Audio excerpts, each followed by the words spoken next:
Reforma en propuestas. Hola, ¿qué tal? Bienvenidas a una nueva emisión de Análisis Feminista. Yo soy Lisbeth Ortiz Acevedo, en nombre de Lucía Lagunes Huerta. El día de hoy hablaremos sobre el Día Mundial de la Lucha contra el SIDA, para conocer las estadísticas sobre esta enfermedad, cómo afecta a la población y cuáles son los avances que se han logrado para mejorar las condiciones de vida de las personas seropositivas. Para hablar del tema nos acompaña Elena Langarica, licenciada en Trabajo Social, responsable del programa de sobrevivientes de violencia sexual y responsable de acompañamiento a mujeres embarazadas con diagnóstico de VIH en la Clínica Condesa Cuauhtémoc. Por otra parte, platicaremos sobre el estudio Mujeres en Movimiento, el poder de activismo, la incidencia y las estrategias digitales para la igualdad sustantiva, impulsado por Atenea, el mecanismo para acelerar la participación política paritaria de las mujeres en América Latina. En esta ocasión nos acompaña Teresa Evia Rocha, integrante de la Red de Mujeres en Plural. Las y los invito a acompañarnos. El día de hoy vamos a abordar el tema de el SIDA. Hoy, Día Mundial de la Lucha contra esta enfermedad, y para eso, bueno, quiero decir que hemos avanzado en algunas cosas para el combate de esta enfermedad, incluso para la prevención, pero sin duda que las estadísticas mundiales pues son alarmantes. Podemos decir que en el 2022, de acuerdo con el Programa Conjunto de Naciones Unidas sobre VIH-Sida, nos dice que hay un total de 39 millones de personas portadoras del virus de inmunodeficiencia adquirida. Así es, 39 millones de personas. Bueno, pues en dicho año se infectaron 1.3 millones. Solamente en el 2022 se infectaron 1.3 millones de personas. Bueno, pues siempre es importante hablar de las cifras, sin duda, pero no olvidemos que cada uno de estos contagios, cada una de estas enfermedades, hablamos de una persona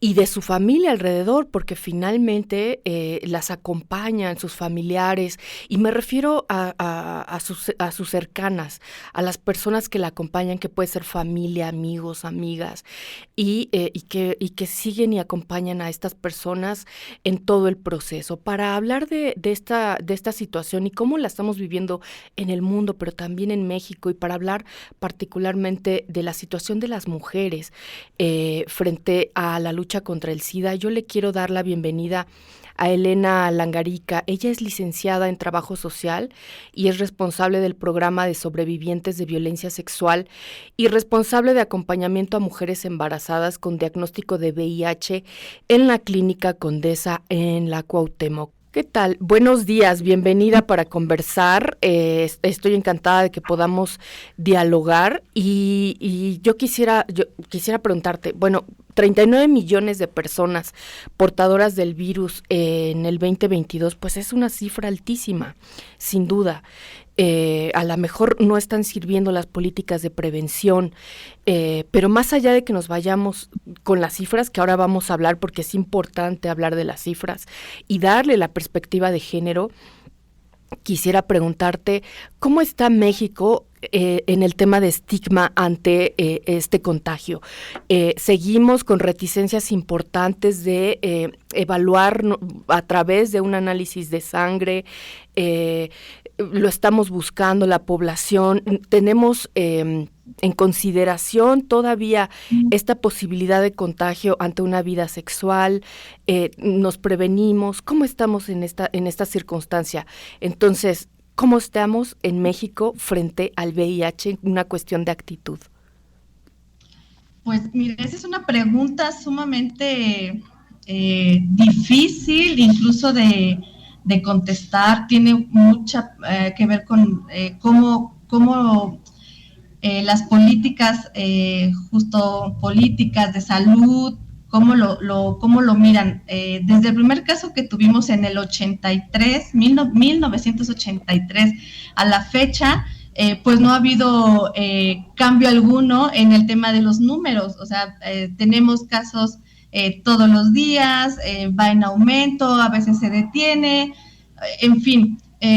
Pienso más bien que no ha habido algo significativo porque no hemos podido modificar justo nuestro discurso ante el ejercicio y el derecho que tenemos de nuestra sexualidad. Hay que recordar que el tema de VIH tiene que ver justo en la forma, bueno, en una de las formas de cómo se adquiere. Entonces, ¿cómo lo adquirimos? Pues a través de los contactos sexuales, a través de nuestras prácticas sexuales. Entonces, me parece que ahí es un tema donde a todos nos corresponde como meterle mucho. ¿Por qué? Porque justo si seguimos en una educación sexual con una perspectiva de género, sin esta parte de poder decir que es un derecho al placer, al deseo, entonces obvio, la epidemia continuará. ¿Por qué? Porque se sigue el tema del estigma y la discriminación, hablar sobre las infecciones de transmisión sexual, no solo de VIH, sino de las infecciones de transmisión sexual. Entonces, sí creo que, porque pienso un poco en años atrás, hablar del tema era escabroso. Hoy hay como mayor difusión, probablemente entre la juventud, ya sea un tema que se pueda hablar abiertamente, sin problema. Sin embargo, cuando nos dirigimos o preguntamos a los jóvenes la forma en cómo se cuidan, cómo se protegen, si conocen los métodos de planificación, si hacen uso de ellos, si hacen uso, por ejemplo, de su derecho de acudir a un servicio de salud sexual y reproductiva, la verdad es que no, o sea, los jóvenes tampoco lo hacen, tampoco acuden. Entonces, obvio, ¿esto a qué nos lleva? Pues a que vamos a seguir teniendo nuevas infecciones. Creo que eso es por un lado. Por otro lado, algo que ya también está como en la mesa es el tema de las prácticas sexuales que tienen los hombres con otros hombres. Pues, o sea, la epidemia del VIH está concentrada en esta población, ¿no? Sin embargo, pues también es una población que aún no se perciben como población de riesgo. Entonces, cuando los hombres no identifican que al tener contactos sexuales con otros hombres, existe una probabilidad, esto también nos está como deteniendo, porque una vez que creemos que los hombres aquellos que se identifican pues como heterosexuales, pero sus prácticas sexuales algunas pueden ser con hombres y no necesariamente los hace homosexuales. O sea, cuando se hable de eso, cuando los hombres asuman esta parte, sí considero que pues ellos van a poder percibir este riesgo y por consecuencia van a poder protegerse y proteger a sus parejas, en este caso, mujeres. Pero, oye, Elena, qué interesante lo que me dices, porque finalmente eso responde a estereotipos de género, que los hombres tienen que ir por una heterosexualidad, ¿no? Como un régimen heterosexual, y todo aquello que salga de estas prácticas, pues es denostado socialmente.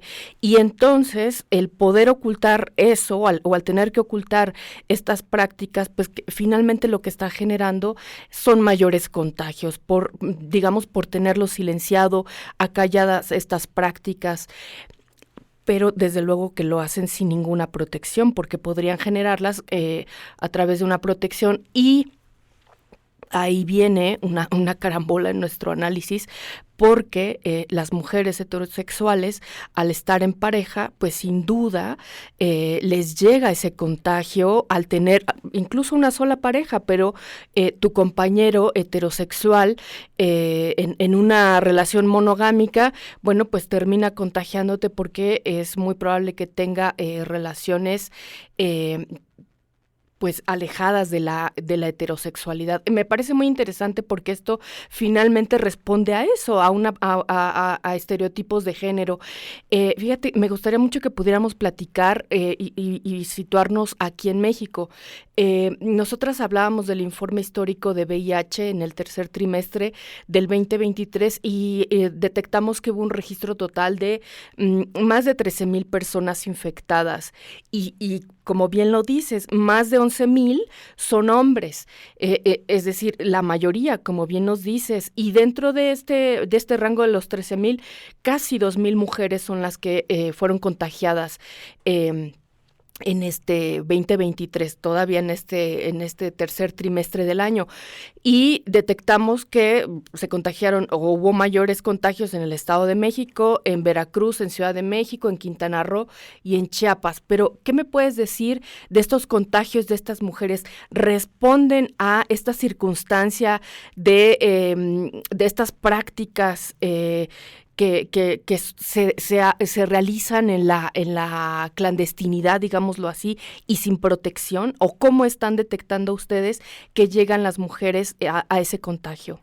Sí, nosotros creemos que es a través de las... Mira, está reportado que en México el 70% de mujeres que adquieren la infección es a través de sus parejas estables. Entonces, estamos hablando, pues, que pues es la mayoría. Creemos que el otro 30%, ahí vamos a incluir, por ejemplo, a mujeres que están naciendo con la infección, o sea que pues mamá les transmitió la infección. Ahí incluimos a las mujeres que probablemente son usuarias de drogas y que adquirieron el diagnóstico a través de pues el uso de agujas. Y yo creo que la otra parte que también podría ser muy mínima, mujeres que a lo mejor tuvieron alguna exposición laboral, porque ahí pues sí es el 0.01%, pero también pues se registran. Y yo creo que el último sería pues las mujeres que ejercen el trabajo sexual. O sea, ellas es como el 30% restante de la forma en que lo adquieren, pues. Pero el 70% no, o sea, el 70% sigue siendo a través de sus parejas únicas, estables. Entonces, en algún momento se hablaba que para la protección era el matrimonio, o sea, las mujeres creemos que estamos protegidas una vez que nos casamos, y pues estas cifras nos dicen que no, o sea, en realidad ese no es nuestra protección, ¿no? Sino es como lo contrario. Sí es, yo creo que la fidelidad no es un preventivo de ninguna infección. Quiero recordar que estoy platicando con Elena Langarica, ella es licenciada en Trabajo Social y es responsable del programa de sobrevivientes de violencia sexual y responsable de acompañamiento a mujeres embarazadas con diagnóstico de VIH en la Clínica Condesa Cuauhtémoc. Y hoy estamos conversando con ella precisamente a propósito del Día Mundial de la Lucha contra el SIDA. Elena, qué interesante. Elena nos está diciendo el 70% de las mujeres que se contagian por VIH, es por mujeres que están en una relación monogámica con sus parejas estables. Yo te quiero preguntar, ¿cómo detectan esta infección? Porque al momento de tenerla, pues ¿cómo yo me doy cuenta? Si yo estoy pensando que estoy en una relación de fidelidad absoluta y no pienso que me voy a contagiar, ¿cómo llegan a ese diagnóstico? ¿Cómo es que llegan a hacerse un examen? ¿Será por casualidad, por alguna petición en específico? ¿Cómo es que llega ese diagnóstico a ellas? Mira, hemos detectado principalmente tres maneras en que estas mujeres llegan a tener su diagnóstico. La principal es porque la pareja se encuentra ya en etapa SIDA o porque ya falleció. Entonces, cuando le notifican en el hospital la situación de su pareja, entonces le piden hasta en ese momento a la mujer que se haga una prueba. Pues en ese momento es cuando ellas conocen de su diagnóstico. Esa es pues una parte muy importante y grande de personas, mujeres, pues que se enteran a través de esta vía. La otra es todas aquellas mujeres que están embarazadas y que pues digamos que afortunadas, porque a lo mejor le toca un buen médico en su control prenatal y le ofrece la prueba de VIH, y esa es la forma en que también conocemos de su diagnóstico, a través del embarazo de ellas. Y la otra forma de saber su diagnóstico es una vez que los bebés se enferman, no saben por qué razón, pues llegan a estar hospitalizados, les hacen las pruebas a sus bebés y los bebés resultan positivos para la infección, les piden que se hagan ellas las pruebas y ahí es donde también ellas pues ya les dicen su diagnóstico.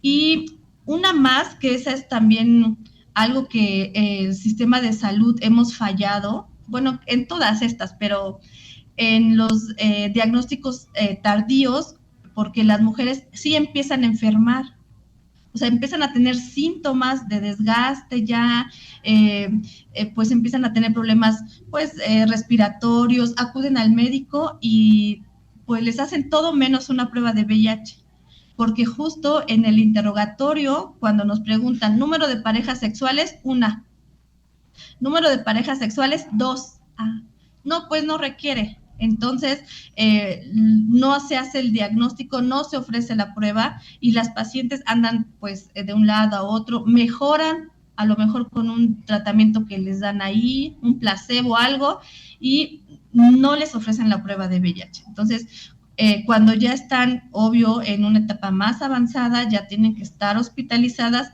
a alguien se le ocurrió hacerles el diagnóstico, o sea, la prueba de VIH y salieron positivas. Entonces, estos diagnósticos, pues los llamamos tardíos, muy tardíos, porque ellas ya acudieron, no una, probablemente acudieron primero al CIMI, a lo mejor después acudieron al otro medio privado, las que tienen seguridad social acuden, pero aún así los médicos no les ofrecen las pruebas. Entonces, de esa manera es como las mujeres en nuestro país saben, se enteran de su diagnóstico. Elena, qué interesante lo que nos estás compartiendo esta mañana. Ha dado un panorama, Elena, muy interesante, que la mayoría de los contagios son de hombres, pero la mayoría de las mujeres, en un 70%, son mujeres que viven en monogamia. Entonces yo te quiero preguntar, bueno, en este sentido, estés o no en una relación de monogamia, ¿el condón sigue siendo nuestro gran aliado, al parecer, Elena?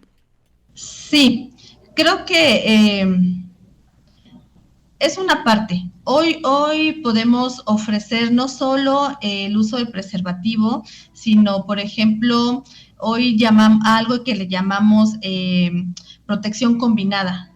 ¿Y en qué consiste esta protección? Sí, desde luego tiene que ver con el uso de preservativo, pero pues también ya vimos que es como aún nos falta mucho trabajo sobre el uso correcto, quitarle también mucho estigma al condón, tanto masculino como femenino, o sea, lo mencionaba al inicio, el tema de la educación sexual, bueno, pues creo que ahí es donde tenemos que seguir como trabajando mucho, pues, pero esta combinación ahora que nosotros desde esta experiencia ofrecemos a todas las personas que consideran o se consideran que están en riesgo de adquirir no solo VIH, sino alguna otra infección de transmisión sexual, tiene que ver ya con la toma de medicamentos para prevenir VIH, por ejemplo, específicamente,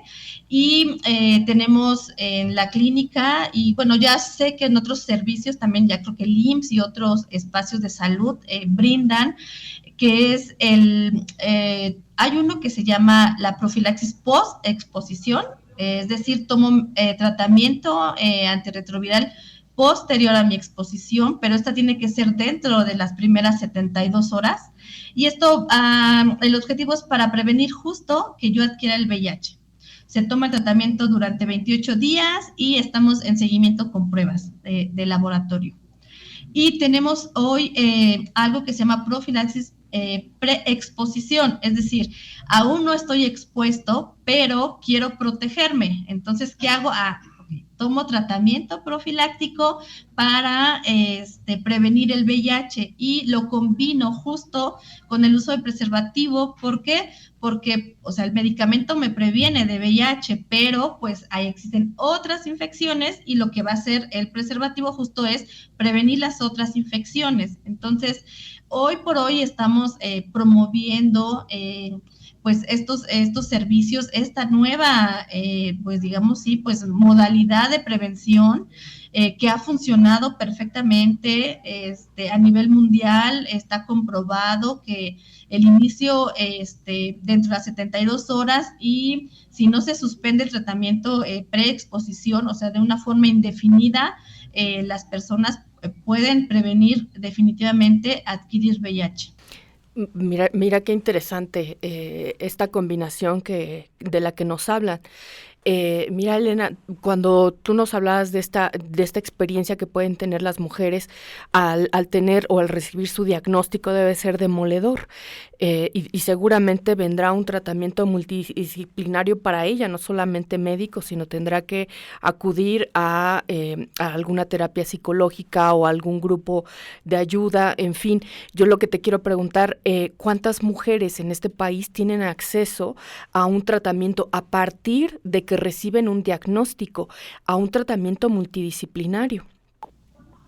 Mira, pues no sé, se supone que en teoría, en teoría todas las dependencias de salud ofrecen el tratamiento. A partir del 96, que ya se introdujo los medicamentos en México, la Secretaría los trajo mucho después, porque solamente el IMSS los tenía junto con el ISSSTE, pero ya la Secretaría de Salud los adquirió años después. Todas las personas con derecho a biencia o sin derecho a biencia tienen el derecho de recibir el tratamiento que es totalmente gratuito.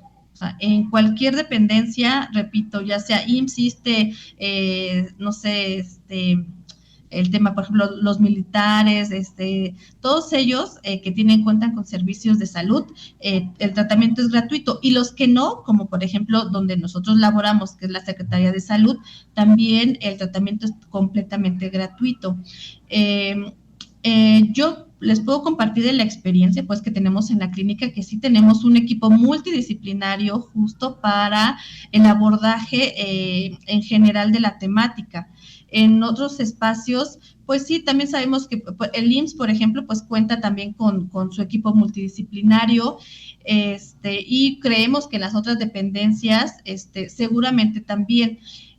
También sabemos que a través de la historia y que nos lleva pues el tema de VIH, se ha comprobado que no solo es, como bien lo decías, un tema, sí es un tema de salud, pero no es un tema que solamente lo tenga que ver el área médica, ¿no? O sea, ya vimos que las características y las condiciones de las personas que viven con el diagnóstico son totalmente complejas, que sí las atraviesa, por ejemplo, el género, en el caso no es lo mismo vivir con VIH y ser hombre, y no es lo mismo vivir con VIH y ser mujer. Es totalmente ahí, distinto. Elena, qué buen punto. Tú, que eres especialista en esto, ¿cómo lo vive una mujer, a diferencia de un hombre, a partir de que recibe el diagnóstico? ¿Cómo es? ¿Cuál es la diferencia? ¿Qué has notado? ¿Qué has percibido?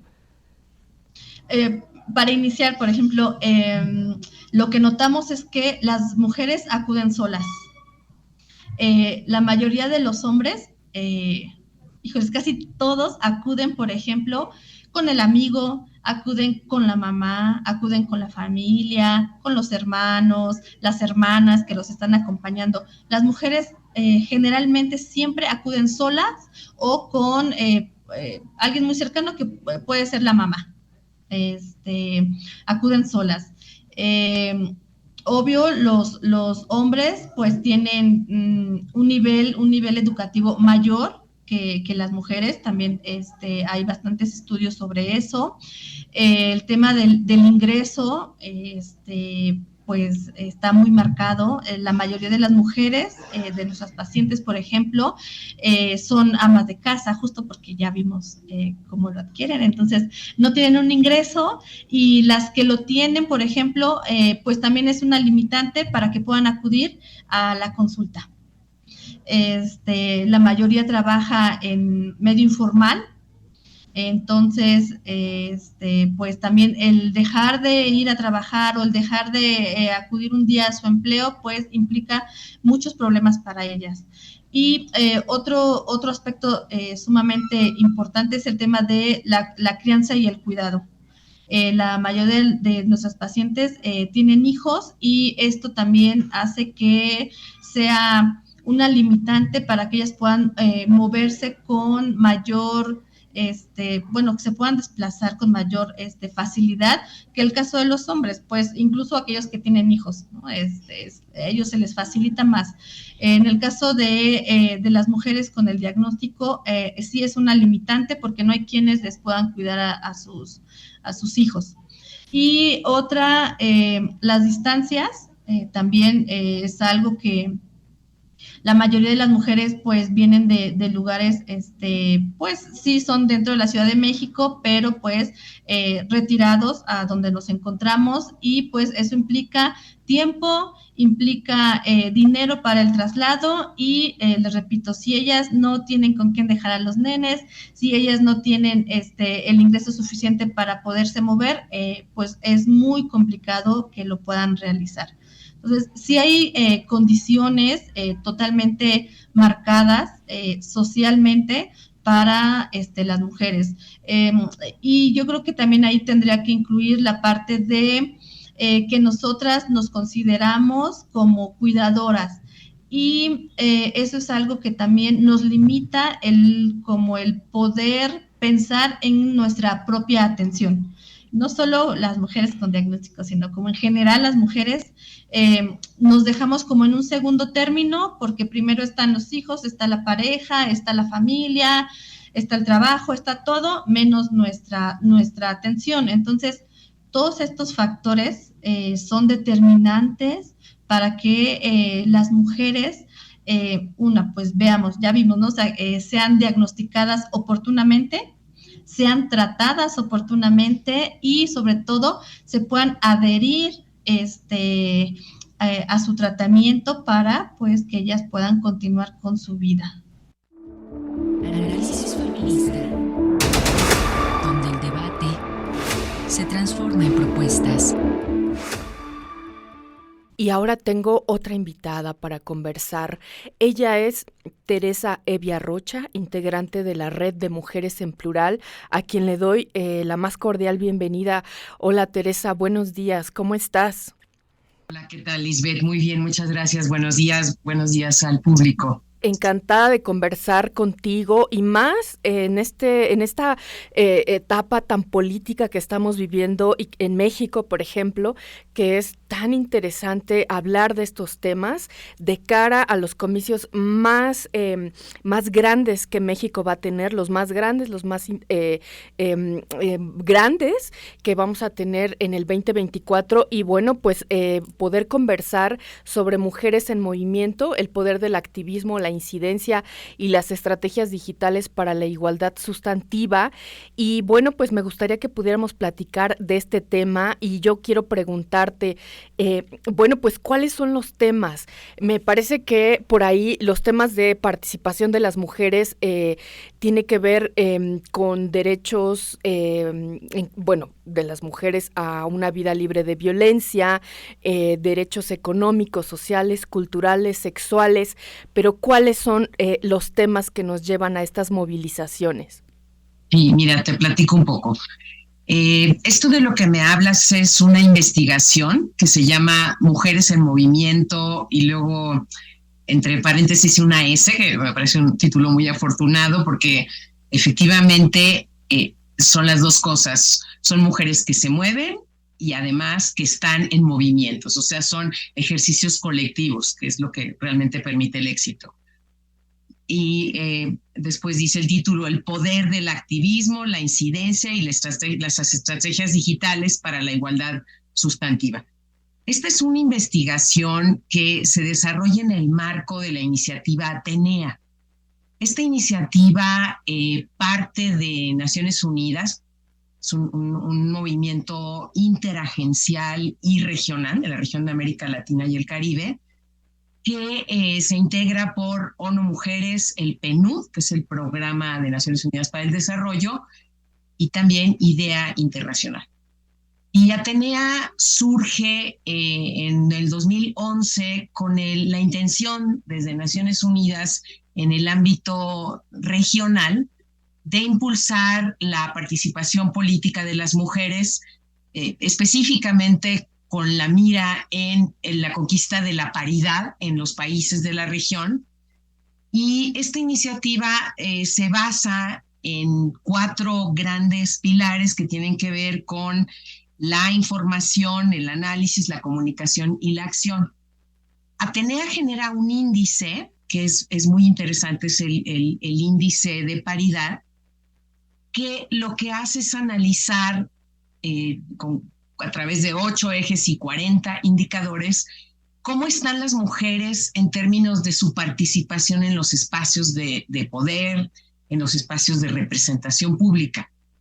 México, bueno, esto es a nivel de cada país, o sea, en el ámbito nacional, y se pregunta, por ejemplo, en qué proporción están las mujeres en los congresos, en los gabinetes, en el poder judicial, en la función pública, en los partidos políticos, cómo es su legislación para garantizar el acceso de las mujeres en el ámbito electoral, etc. México, desde hace 4 años, este índice lo tiene también a nivel local. El INMujeres planteó la posibilidad de que no nos quedáramos nada más a nivel federal, nacional, sino que aterriza incluso a lo local, y eso pues es un acierto porque nos permite saber, por ejemplo, cuántas mujeres presidentas municipales, regidoras, gobernadoras existen en el país, ¿no? Y bueno, eso nos da un panorama de la participación de las mujeres. ¿Y qué hallazgos encontraron en este capítulo de México, por ejemplo, y comparado a nivel regional con los otros países? Sí, mira, te platico que la investigación es más amplia que solamente lo que mide el índice de paridad de Atenea, porque lo que hicieron al iniciar esta investigación fue ver en qué medida los movimientos de mujeres en América Latina estaban incidiendo en el avance de los derechos humanos de las mujeres de una forma más amplia. Ciertamente el tema de la participación política ocupa un lugar preponderante, pero también, como tú mencionabas en un principio, se profundizó sobre algunas organizaciones o movimientos en diferentes países que tratan también otros temas que ahorita te voy a referir. La idea de esta investigación tiene que ver con el constatar que en los últimos tiempos la presencia de las organizaciones de mujeres, las redes de mujeres, están teniendo un impacto importantísimo en el avance de los derechos de las mujeres, ¿no?